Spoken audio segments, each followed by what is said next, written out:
Okey, Assalamualaikum warahmatullahi taala wabarakatuh.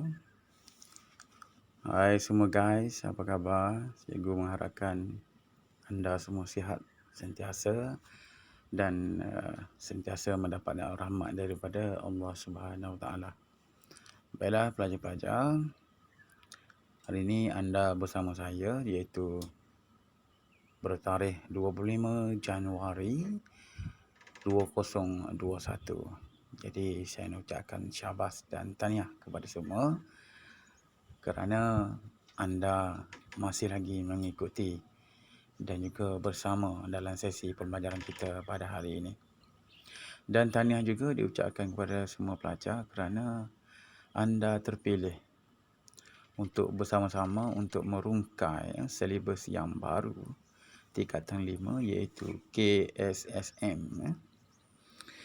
Okey, baiklah para pelajar, walaupun dalam keadaan pandemik COVID-19, jadi saya harapkan semua pelajar memberikan tumpuan 100%. Okey, baiklah pelajar-pelajar yang dikasihi sekalian, tajuk kita pada hari ini ialah tingkatan 5 iaitu kedaulatan negara. Tengok kat sini banyak cikgu sediakan ni. Okey, kedaulatan negara, dan apa yang akan dipelajari pada hari ini adalah yang pertama mengenai konsep kedaulatan. Pelajar akan didedahkan apakah yang dimaksudkan dengan kedaulatan negara. Yang kedua, pelajar akan didedahkan dengan ciri-ciri negara yang berdaulat. Yang ketiga, pelajar juga akan didedahkan dengan kepentingan negara yang berdaulat. Kenapa pentingnya negara yang berdaulat? Dan yang keempat, langkah mempertahankan kedaulatan negara. Dan apakah sarana-sarana dan langkah yang patut dilakukan untuk mempertahankan kedaulatan negara. Okey, baik pelajar-pelajar, kita masukkan dengan konsep kedaulatan. Okey, apakah yang dimasukkan dengan konsep kedaulatan? Konsep kedaulatan merupakan kekuasaan tertinggi dan kewibawaan negara yang bebas serta mempunyai hak melaksanakan pemerintahan dan pentadbiran negara. Jadi keywordnya di sini ialah kekuasaan tertinggi dan kewibawaan negara yang bebas serta mempunyai hak melaksanakan pemerintahan. Maksudnya di sini ialah bebas daripada ancaman daripada anasir-anasir kuasa luar dan bebas untuk melaksanakan sistem pentadbiran negara daripada diancam oleh orang luar. Okey, baik tarifan kedaulatan ini kita sambung lagi. Adanya tarifan dari segi bahasa Yunani, dari segi bahasa Inggeris, dari segi bahasa Arab dan juga dari segi bahasa Melayu. Okey, baik, kita pergi satu persatu. Apa yang diperkatakan dalam bahasa Yunani dia menyebut supernus ataupun superanus, iaitu bermaksud agung atau tertinggi dan merujuk kepada negara bebas dan juga merdeka. Itu dari segi bahasa Yunani. Dari segi yang kedua, dari segi bahasa Inggeris, cuba pelajar tengok sovereignty ataupun sovereignty. Cuba awak eja betul-betul sovereignty. Gitulah. Sovereignty ataupun merujuk kepada negara berkuasa penuh terhadap pemerintahan. Itu adalah dari segi bahasa Inggeris. Okey, dari segi bahasa Arab merujuk pada perkataan daulah, iaitu kuasa pemerintahan sesebuah negara. Okey, seterusnya adalah dari segi bahasa Melayu. Disebut juga sebagai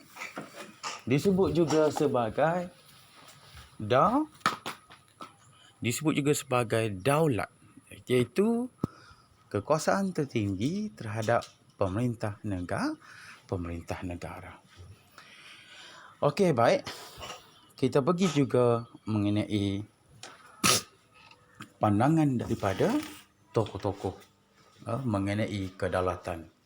Okey, kita ada tokoh Aristotle, kita ada Tong Dr. Muhammad Saleh Abbas, kita ada John Bodin, kita ada Ibn Khaldun, dan satu lagi kita ada Tunku Abdul Rahman, iaitu merupakan Perdana Menteri Malaysia yang pertama. Okey, kita tengok apa yang diperkatakan oleh Aristotle. Dia menyebut sebagai kuasa tertinggi dan kerajaan terikat dengan undang-undang.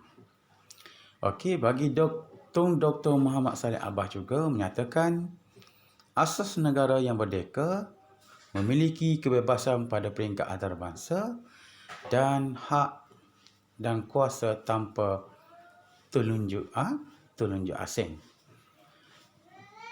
James Bodin menyatakan merujuk kepada kuasa tertinggi mempunyai sifat yang kekal dan kuasa tidak terbatas.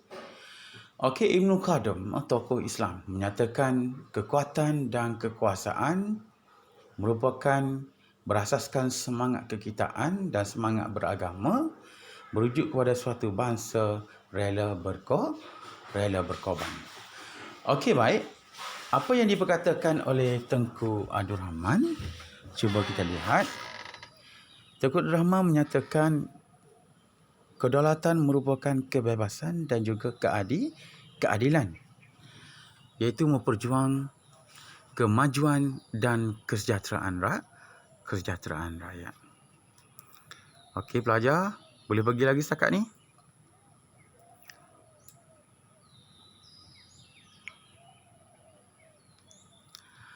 Okey, kita pergi lagi jenis-jenis kedaulatan. Jenis-jenis kedaulatan ada 4 semuanya. Pelajar boleh lihat. Jenis kedaulatan secara tradisional, secara undang-undang, secara moden dan juga antarabangsa. Okey, dari segi tradisional kita boleh lihat adanya pemerintah berkuasa mutlak. Iaitu kedaulatan raja-raja Melayu yang menunjukkan kepada kekuasaan dan kewibawaan raja. Raja juga merupakan pemerintah tertinggi dan ia diperkukuhkan dengan tak setia rakyat. Okey, itu adalah secara tradisional. Secara tradisional sudah pastinya bahawa kalau contoh kita tengok dari segi zaman Kesultanan Melayu Melaka, sememangnya menggunakan sistem pemerintahan raja yang berkuasa mutlak. Okey, dari segi kedaulatan undang-undang, sememangnya terikat dengan undang-undang negara kita, kerana untuk menjamin keadilan dan kehidupan masyarakat. Dan kita boleh lihat juga badan kehakiman bebas dan beribawa telah diwujudkan. Dan badan kehakiman ini, kedaulatan undang-undang ini terkandung dalam prinsip keempat rukun negara. Okey, baik. Ke jenis kedaulatan moden, kita boleh lihat kedaulatan moden iaitu adanya idea kemunculan negara bangsa, memperlihatkan kepada hak rakyat dan kerajaan berperlembagaan. Berdasarkan kepada nasionalisme rumpu bangsa dan bahasa, sekiranya dilihat kepada tanah Melayu, merujuk kepada pergabungan Persekutuan Tanah Melayu dan juga Malaysia. Tapi cikgu dah sediakan buku teks kepada awak. Dalam tu dia cerita bagaimana Eropah, kedaulatan Eropah, pembinaan negara bangsanya bagaimana.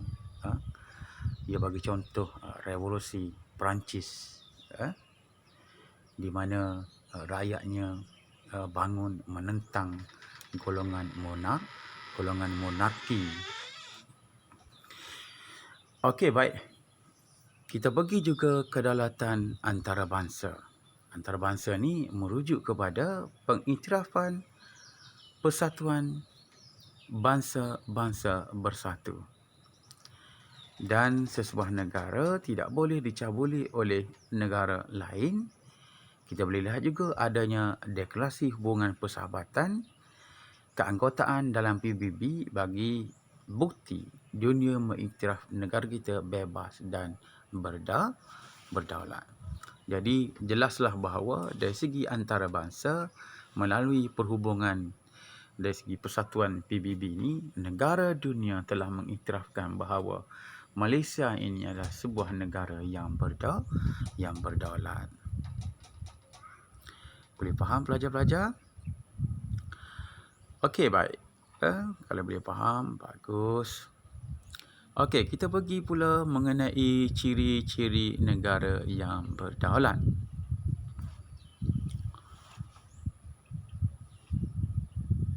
Okey, kita tengok di sini. Apakah ciri-ciri negara yang berdaulat?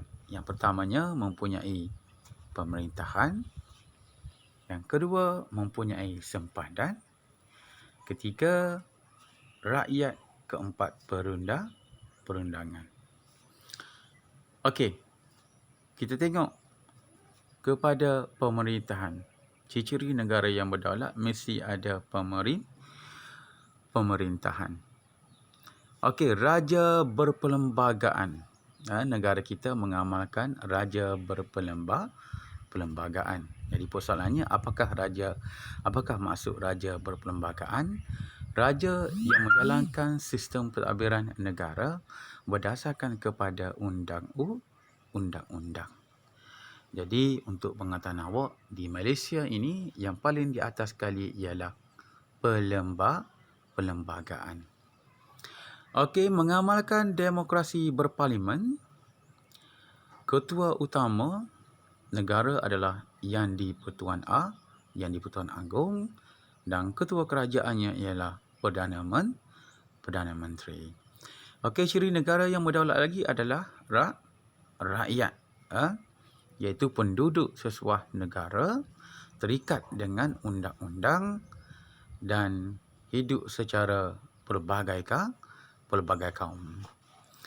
Okey, dari segi perundangan, asas kepada peraturan negara berpandukan kepada Perlembagaan Persekutuan, dan perundangan ini digubal di parlimen, dan parlimen menggubal perundangan. Okey, baik, itu adalah ciri-ciri negara yang berdaulat. Dan seterusnya kita boleh lihat dari segi kepentingan negara yang berdaulat. Okey, kita tengok apakah kepentingan negara yang berdaulat. Kenapa pentingnya negara berdaulat ini? Kalau tidak berdaulat, apa yang akan berlaku? Okey, keberkesanan pentadbiran. Negara berdaulat juga memberikan keberkesanan dari segi pentadbiran. Kita boleh lihat urusan negara tanpa campur tangan daripada pihak luar. Jadi sudah pastinya akan menyebabkan keberkesanan dari segi pentadbiran yang diuruskan oleh jemaah menteri dan juga kementerian, dan kerjasama kerajaan persekutuan dan juga kerajaan negeri akan melahirkan sistem pentadbiran yang mampan. Okey, yang kedua, kepentingan mewujudkan negara yang berdaulat ini mewujudkan kesejahteraan sosial, melahirkan generasi berilmu dan berkemahiran melalui pendidikan, juga memberi semangat kepada negara, bahasa kebangsaan, kebudayaan, sukan dan rukun negara. Ia juga dapat memupuk semangat perpaduan.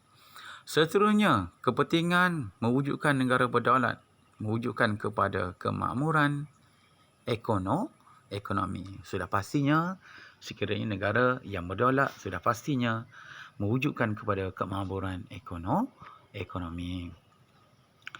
Okey, kita tengok bagaimana kemakmuran ekonomi, usaha untuk memajukan dan meningkatkan taraf rakyat, khususnya membangun pembangunan bidang pertanian, perindustrian dan perdagangan, mewujudkan dasar pembangunan ekonomi negara.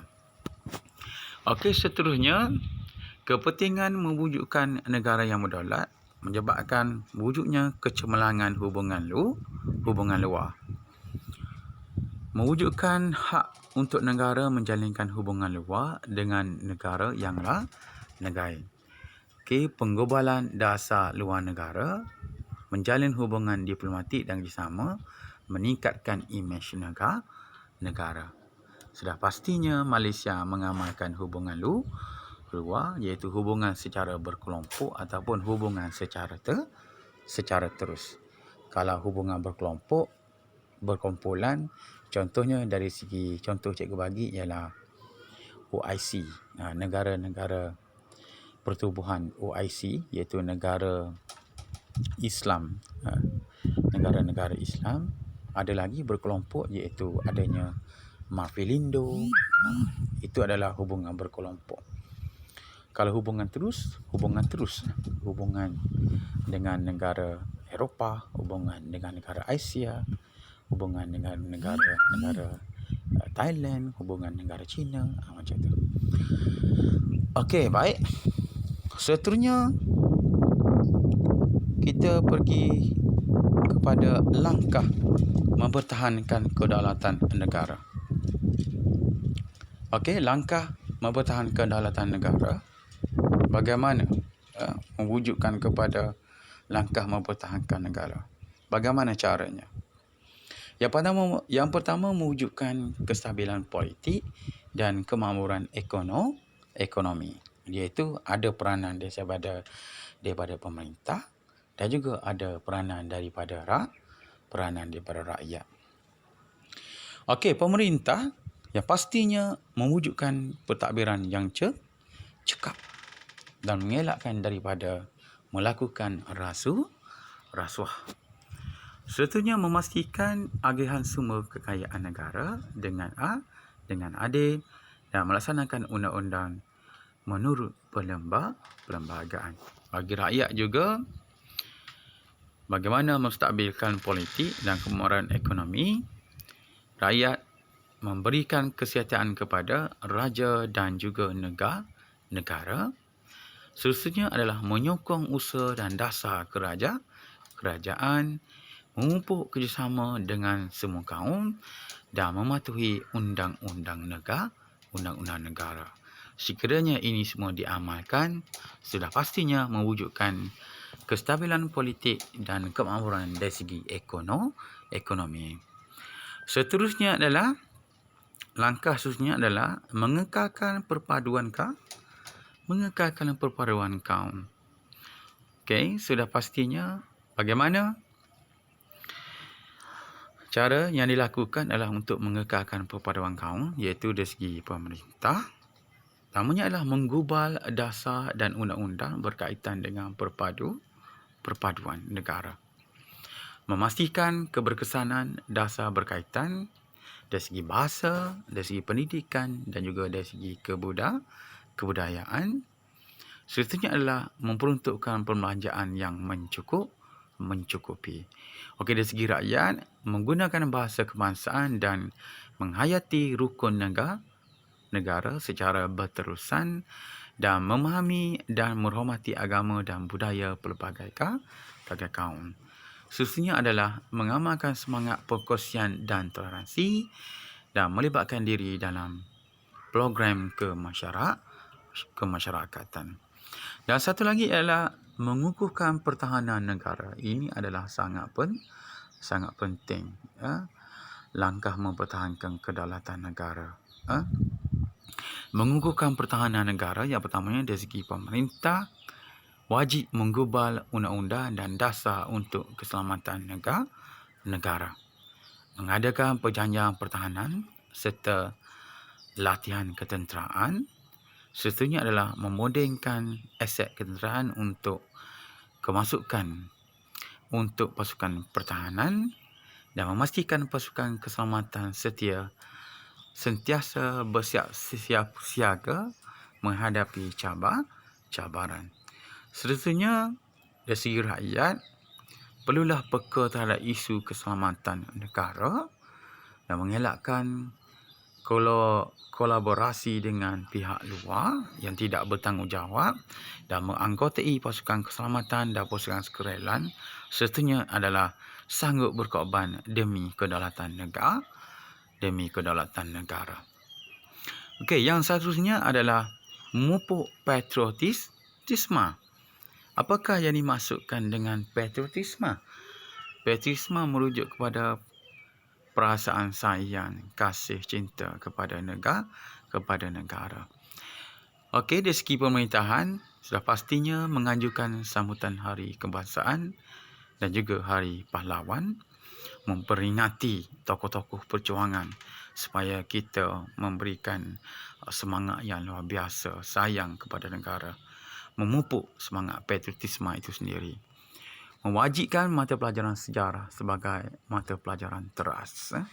Sudah pasti bahawa pada hari ini kerajaan telah mewujudkan selain daripada bahasa Melayu, sejarah juga dijadikan mata pelajaran wajib lulus.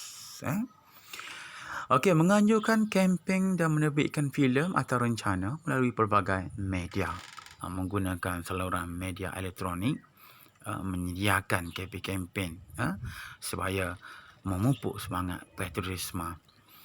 Memberikan pengiktirafan kepada rakyat Malaysia yang berjasa, itu adalah sudah pasti. Memberikan sesuatu supaya orang yang berjasa kepada negara itu akan rasa dihargai. Okey, dari segi rakyat, bagaimana memupuk patriotisme, menghormati lambang-lambang negara seperti bendera, jata negara dan juga lagu negaraku. Menjunjung dan menghargai adat dan warisan, meningkatkan imej negara dengan melakar kejayaan dalam pelbagai bidang, menghargai tokoh pelbagai kaum yang berjuang untuk kemerdekaan. Jadi saya rasa jelaslah bahawa melalui penerangan saya tadi, saya mengharapkan semua pelajar jelas apa yang dibentangkan tadi. Yang pertamanya adalah dari segi konsep kedaulatan. Yang kedua, ciri negara yang berdaulat. Yang ketiga, kepentingan negara yang berdaulat. Dan yang keempat adalah langkah untuk mempertahankan kedaulatan negara. Baik, itu sahaja daripada saya. Terima kasih. Assalamualaikum warahmatullahi taala wabarakatuh.